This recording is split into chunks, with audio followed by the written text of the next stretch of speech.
Salut la compagnie, c'est Jules Melon et aujourd'hui dans un Prociné critique, revisionnage utile avant la sortie d'un film prévu la semaine prochaine. Oui, je me suis refait le Ça de 2017, l'adaptation au cinéma, enfin du moins la première partie de celle-ci, du fameux roman de Stephen King, It. Et alors, la deuxième adaptation à l'écran, puisqu'il y avait eu ce fameux téléfilm dans les années 90 que j'ai adoré jeune parce que c'était ma première peur, même si avec le recul il y a quand même des défauts. J'en parlerai un jour de ce téléfilm, mais pas là, parce que j'ai décidé de revoir donc ce Ça de 2017, Ça partie 1 en vrai, mais il s'appelle que Ça, pourtant il va y avoir Ça partie 2 donc la semaine prochaine au cinéma. J'ai décidé de le revoir parce que j'avais pas forcément accroché la première fois à cause du revisionnage de ce fameux téléfilm culte et nostalgique pour moi juste avant. Donc ici, pour l'occasion, je me suis revu donc cette version cinématographique récente sans revoir le téléfilm avant afin de ne pas être biaisé.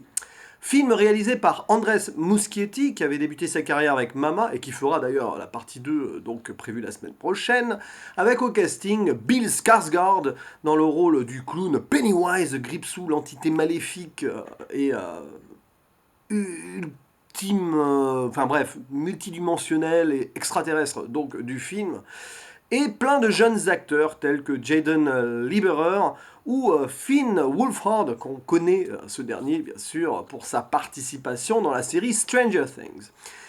Et est-ce que j'ai préféré donc ce revisionnage au premier, donc à la première découverte d'époque? Oui, largement. Et c'est là où je me rends compte que oui, je pense que j'avais manqué de recul bêtement lors de ma première expérience avec ce Ça de 2017 à cause du téléfilm. Ici, je me le suis fait vraiment avec l'envie de voir un film à part entière et ça a marché. Et d'ailleurs, ici, on ne parlera pas de remake ou de reboot, pas du tout, c'est une nouvelle adaptation d'un roman. Voilà, c'est très différent des remakes, reboots de films qui avaient été créés pour l'écran par le passé, tels que Le Roi Lion récemment. Alors, évidemment, quelle est l'histoire de ce Ça 2017? Si vous ne connaissez pas, déjà, voyez ce film avant de voir la partie 2, puisqu'ils seront les deux films vraiment liés.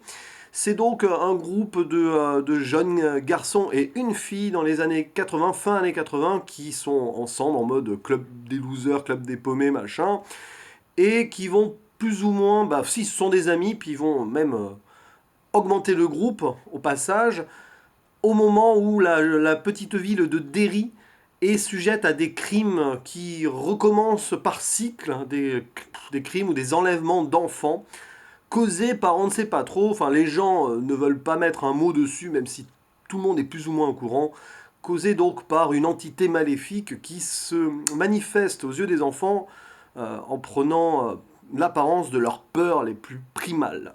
Et entre autres celle d'un clown.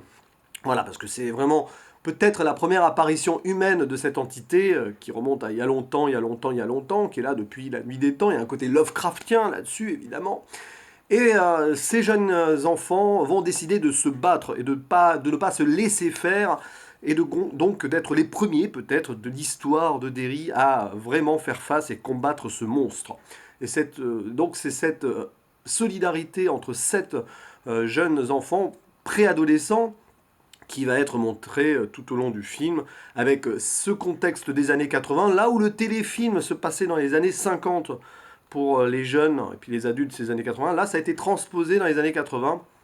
Et probablement, donc, forcément, la version adulte qui va sortir la semaine prochaine sera dans notre époque. D'ailleurs, je ne sais pas dans le roman quelle était la version, mais c'est probablement années 50, années 80. Oui, je n'ai pas lu ce roman. J'attends en fait vraiment pour m'y mettre. Déjà, j'ai manqué de courage jusque-là parce que c'est quand même un gros morceau, mais surtout, ça fait quand même 1 ou 2 ans que j'ai vraiment envie de le lire, mais je me suis dit, attends donc la sortie de la partie 2 au cinéma pour pas trop tomber dans le jeu des comparaisons et tout. Ainsi, je ne jugerai que le film. Parce que oui, parfois, alors c'est pas une erreur, c'est juste un point de vue. Beaucoup de gens décident de juger un film qui adapte une œuvre par rapport à la fidélité de celle-ci. Mais un film doit aussi prendre certaines libertés, machin, tout ça. Bon, ça, c'est un autre débat. Voilà, donc j'ai préféré parce que, bah bon, évidemment, j'ai pas évité le jeu des comparaisons avec les téléfilms pour certaines scènes, mais c'est normal, mais j'ai pas cherché à juger. Exemple, ici, j'ai préféré, cette fois-ci, enfin, sur ce second visionnage, j'ai préféré la performance de Bill Skarsgård, alors que la première fois que j'avais vu, je me suis dit, ouais, c'était un petit peu too much en mode clown et tout, mais je pense qu'ici, ça se justifie. Bon, Tim Curry dans le rôle de Pennywise du téléfilm est toujours au-dessus pour moi, mais ça, c'est le côté charismatique et tout. Mais il se débrouille bien, Bill Skarsgård, et puis les jeunes acteurs sont bons aussi, il y a une très bonne émulation entre eux, qui fait qu'on suit ce film en mode aventure. Évidemment, Revival années 80 oblige, c'était en 2017, on était à fond là-dedans, hein, on surfe sur une certaine nostalgie là-dessus, mais ça marche plutôt bien, là ça fait très Goonies, Stand By Me, tout ça.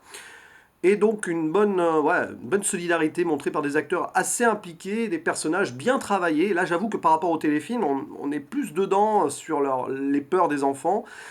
C'est plus intéressant, je trouve.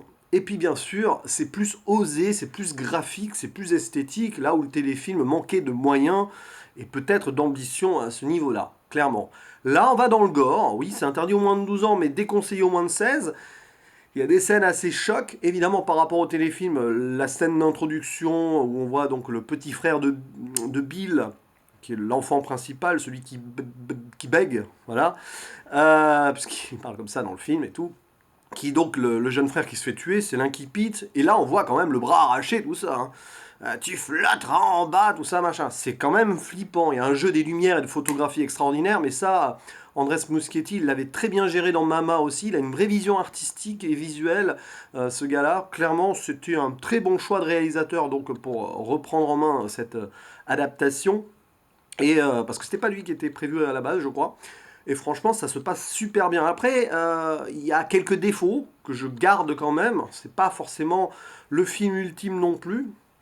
Les défauts, c'est le côté peut-être un peu too much des relations entre les gamins dans leur dialogue. Alors oui, ils sont des jeunes ados, mais je les trouve très vulgaires et alors je sais pas si c'est bon, si c'est très réaliste ou non. Moi, je me souviens qu'à leur âge, alors j'ai peut-être 3 4 ans de moins que cette génération-là en fait, mais je me souviens pas d'avoir été aussi grossier là-dessus. Alors c'est peut-être typiquement américain à la fin des années 80.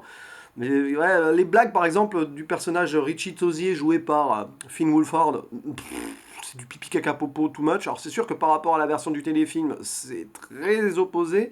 Mais bon, dans les années 50, c'était pas pareil, clairement. Voilà, donc il y a des personnages comme ça que j'ai moins appréciés. D'autres qui sont quand même très bien travaillés, notamment le personnage de Beverly, joué par l'actrice Sophia Lillis, très très forte. Et évidemment, tout son background est beaucoup plus malsain encore que celui du téléfilm, notamment sa relation terrible avec son père, qui n'est pas que violent avec elle, c'est clairement suggéré qu'il y a même voilà, de l'inceste et qu'elle s'est faite abuser par lui. Donc c'est assez affreux.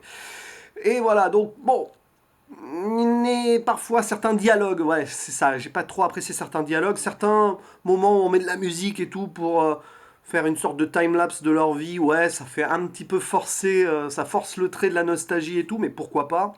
Et puis sinon, ça va, l'horreur finalement, c'est là où c'est mieux passé que le premier visionnage, j'ai trouvé ça moins que des jumpscares et tout, même s'il y en a, c'est plutôt bien géré, c'est assez flippant et c'est osé, ça dégouline bien, c'est plutôt cool.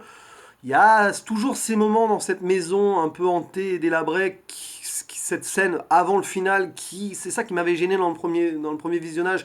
C'est mieux, mais ça sert pas à grand chose à part faire monter une peur qui est déjà là. Et voilà, bon, c'est pour renforcer un petit peu le côté horrifique. C'est peut-être là que le film a peut-être 10 minutes de trop à un moment, mais bon, c'est quand même bien réussi. Puis il y a le final dans les égouts qui est trop frustrant dans sa rapidité, sa conclusion. Aussi, j'aurais aimé que ça soit plus développé. Je crois que dans le téléfilm, ça c'est vraiment bien développé. D'ailleurs, l'ambiance très sombre et lugubre y est presque plus passionnante en un sens, même si évidemment les moyens manquent par rapport à ce film-là. Et puis, bon, bah évidemment, on ne peut pas aller aussi loin que dans le roman, parce que là, même sans avoir lu le roman, je sais qu'il s'y passe des choses assez glauques qui ne sont pas possibles d'être retranscrites à l'écran ici, en moins de 18 ans, et même, ce serait un petit peu compliqué. Voilà, donc, des bonnes choses et tout. Puis finalement, ce que j'ai apprécié, quand même, au-delà de tout ça, c'est les thématiques. Alors là, je pense que c'est lié au roman, de toute façon. Pas mal d'allégories. Et fait, évidemment, cette allégorie du passage à l'adolescence. Parce que c'est un peu ça, en fait, l'histoire, je pense, de ça. Voilà.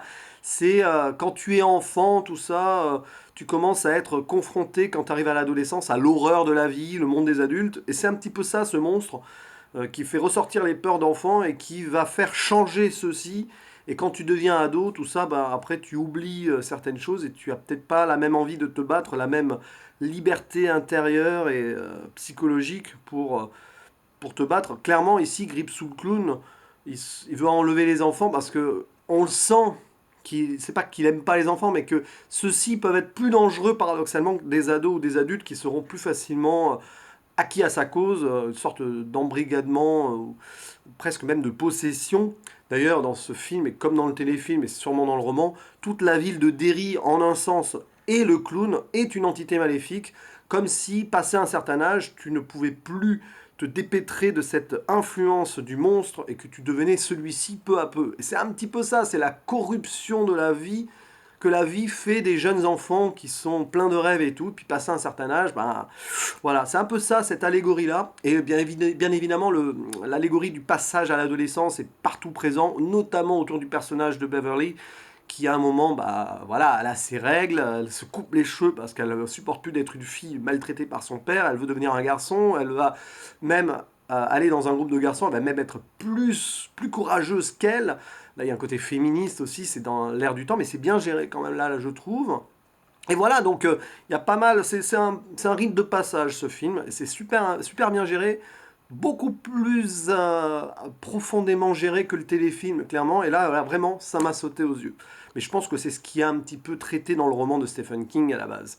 Voilà, donc c'est super bien là. Alors c'est pour ça que finalement on voit des jeunes ados qui font des blagues de cul et tout. Peut-être que ça renforce ce passage à l'adolescence un peu cru et tout. Et donc histoire de renforcer l'allégorie générale du film. En tout cas, c'est quand même super bien sympa. Il y a des scènes de fou, comme un moment quand il y a un diaporama avec un vidéoprojecteur qui s'emballe et qui devient un film. C'est presque méta à ce niveau-là, avec le clown qui sort de là et tout. Voilà.